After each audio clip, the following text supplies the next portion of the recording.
निफाड तालुक्यातील मौजे सुकेने शिवारात बुधवारी 26 मार्चला 11 ते 12 वाजेच्या दरम्यान छत्रपती संभाजी महाराज महामार्गावर राहत असलेल्या गणेश उगले यांच्या पत्नी अनिता गणेश उगले या आपल्या बंगल्यातील पोर्चमध्ये सोन्याची पोत मंगळसूत्र ओवत बसलेल्या होत्या। यावेळी दोन अज्ञात इसम पल्सर या गाडीवरती आले। गाडी क्रमांक MH 414550 या अज्ञात इसमांनी त्या ठिकाणी आले आणि अनिता गणेश उगले यांना आम्हाला पाणी प्यायचे, पाणी प्यायला द्या असं सांगितलं व काही वेळानंतर त्यांची नियत फिरली व त्यांनी सदर महिलेच्या गळ्यातील मंगळसूत्र, कानातले टॉप हे घेऊन चोरटे पसार झालेत। याबाबत कसबे सुकेने पोलीस स्टेशन मध्ये गुन्हा दाखल करण्यात आला असून पुढील तपास पोलीस करत आहेत। सकाळी 10:30-11 दरम्यान आले ते किचन बेस होते, इथं आले।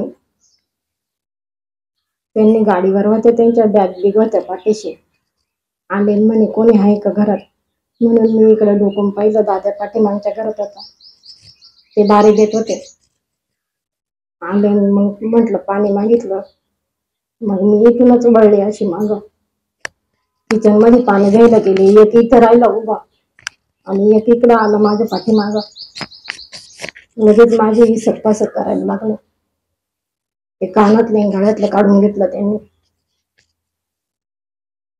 दादाने घाई नंबर प्लेटचा फोटो काढला, पळत गेला, त्याच्या पप्पाला बोलवलं तर वरती पळून गेले।